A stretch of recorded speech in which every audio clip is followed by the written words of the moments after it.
Hey there, amazing learners, and welcome back to The Explainer. I am so stoked you're here today because we are doing something incredibly fun. We're turning an absolute classic story into a vibrant, animated explainer, just like your favorite Saturday morning cartoons. Today, we're diving into this brilliant tale full of wacky misunderstandings, scary neighbors, and, well, finding a real home. We're unpacking the story of Nimmy, a talkative girl. So let's jump right into this interactive storybook adventure. I want you to really think about this for a second. Have you ever asked for one thing, maybe a super cool robot toy for your birthday, but when you finally ripped open the box, it was just a pair of plain white socks? Ugh, right? That is a giant mix-up. Well, that's exactly the wild predicament our main characters, Sarah Smith and her brother Andrew, find themselves in today. They put in an order for something very specific, but man, what arrived was something completely different. Let's see how this whole thing builds. Chapter 1, The Big Mix-Up. Grab your popcorn and settle in, because our story kicks off with a totally awkward visit to Mrs. Amy's house. Just imagine the look on Sarah's face. Mrs. Amy is greeting her warmly, but Sarah? Oh, she has some serious explaining to do. You see, Sarah and her brother Andrew live at a farm called Green Gables.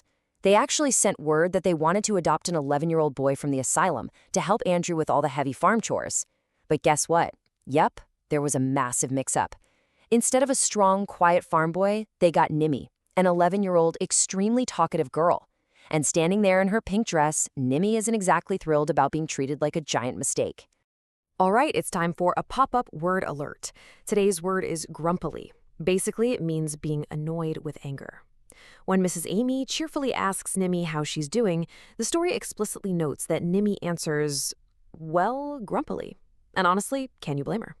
Imagine traveling all the way to a new home, only to hear the adults right in front of you talking about how you're the wrong order. She's feeling pretty annoyed and, frankly, a little angry about the whole thing. So now it's this comic scramble of adults trying to pass the blame. Whose fault is this giant mix-up anyway? Mrs. Amy immediately throws her hands up. She says her brother Sam's daughter Saya passed along the message. Mrs. Amy calls Saya a terrible flighty thing and completely scolds her for her heedlessness. Which, by the way, is just a fancy word for saying she wasn't paying attention at all. Sarah, though, she sighs and actually takes some responsibility. She admits they really shouldn't have passed such an important message by word of mouth. But right now, that doesn't really matter, because they still have to figure out what to do with Nimmy. Chapter 2, Meeting Mrs. Jessica. Okay, things are about to get spooky, folks, so hold on to your hats. Just when Mrs. Amy and Sarah are trying to figure out how in the world to send Nimmy back, a potential solution comes walking right up the lane. But is it a good solution? Time for another pop-up word, providential. It means a very fortunate or lucky event, kind of like an act of fate. Mrs. Amy looks out the window, spots her neighbor, Mrs. Jessica, and calls this timing positively providential. Why? Because Mrs. Jessica was literally just saying yesterday that she wanted a little girl to help her out with her large family. Mrs. Amy thinks this is the absolute luckiest coincidence ever. But Sarah? Sarah isn't so sure. Let's see why. Enter the dreadful Mrs. Jessica. You can almost hear the scary villain music playing in the background right now. The text actually describes how a deadly chill strikes the room the second Mrs. Jessica arrives. She's described as a small, shrewish-faced woman without an ounce of extra flesh on her bones. And the source material tells us that former servants shared fearsome tales of Mrs. Jessica's terrible temper, her stinginess, and her totally quarrelsome children. Poor Nimmy just sits there completely mute, her hands clasped tightly, staring at this sharp-eyed woman like a trapped animal. She's absolutely terrified. Let's break down this character clash real quick, because this is where the story gets really, really good. On one side, we have Sarah Smith. Now, yes, Sarah is strict. She views raising a child as a very serious duty. But she's also fair, and she actually has a conscience. But on the other side, we have Mrs. Jessica, who is just shrewish and mean. The text tells us Sarah feels a sudden qualm of conscience at the very thought of handing a sensitive child over to Mrs. Jessica's so-called tender mercies. Mrs. Jessica just looks Nimmy up and down and barks. I'll expect you to earn your keep and no mistake about that. She calls Nimmy wiry and makes it absolutely crystal clear that if Nimmy goes home with her, she'll be working nonstop, taking care of a fractious, cranky baby. It's just a harsh, cold demand, and it shows exactly what kind of miserable life Nimmy would have with her. Just notice the huge difference here between that cramped, scary parlor and the bright, wide-open farm of Green Gables. When Sarah looks at Nimmy's pale face and sees her mute misery, her heart completely softens. She just knows that if she leaves this helpless little creature with Mrs. Jessica, it's going to haunt her to her dying day.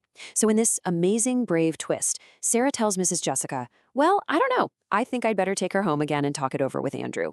Just like that, she rescues Nimmy from the scary parlor. Chapter 3, A Ray of Hope. Do you hear that? That is the sound of a massive sigh of relief. As soon as the wicked neighbor steps out of the room for a recipe, Nimmy just springs up. The text says she is transfigured. In this breathless whisper, she flies across the room to Sarah and asks, "Did you really say that perhaps you would let me stay at Green Gables?"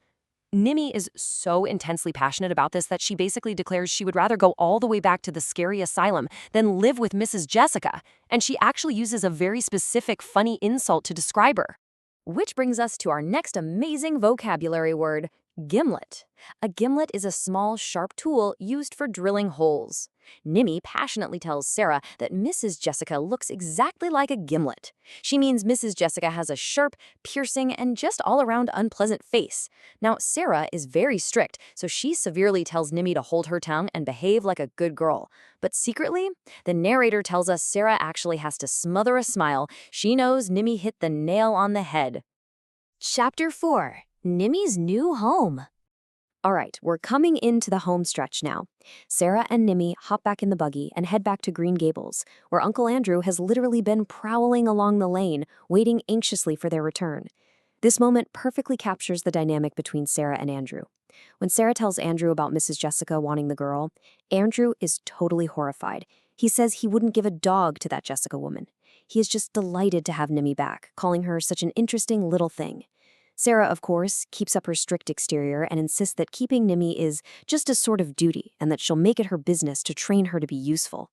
But come on, we know they are both totally charmed by her. Okay, learners, it's time to break the fourth wall, hit the buzzer. It is time for a lightning round of fun with new words. We're going to rapidly review some awesome vocabulary from the story's glossary that really makes this whole tale pop. Let's go. First up, despair. It means a feeling of being completely hopeless. And this perfectly describes exactly how Nimmy felt sitting in that dark parlor right before Sarah decided not to give her to Mrs. Jessica. She thought all was absolutely lost. Next word, beaming. This means to smile happily. Now, while Mrs. Amy might have been beaming when she thought she solved the problem, the true beaming is happening at Green Gables now that Nimmy is safe from the gimlet-faced neighbor. Okay, come a little closer, because I have to tell you Sarah's secret. Andrew basically begs Sarah to be as good and kind to Nimmy as she possibly can. And Sarah, talking only to herself as she walks away with the milk pails, admits the truth. They are absolutely keeping Nimmy. But she decides she won't tell Nimmy tonight. Why? Because the little girl would be so excited she wouldn't sleep a single wink. This giant mix-up just turned into a magical experiment. This brings us to the entire heart of our explainer today. Nimmy says, "I'll try to do and be anything you want me, if you'll only keep me." Wow, it is such a heartwarming, emotional line. Beneath all the big words and the funny insults, Nimmy is really just an orphan who desperately wants to be loved. She just wants to find a real family who will keep her no matter what.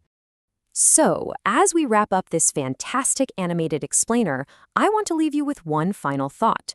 Where is your absolute favorite place to belong? What really makes a house feel like a real home to you? Is it the people, the safety, or just knowing you are wanted? Nimmy finally found her home at Green Gables, even if she arrived as a giant mix-up. Thank you so much for exploring this story with me today. Keep learning, keep reading, and definitely keep being awesome.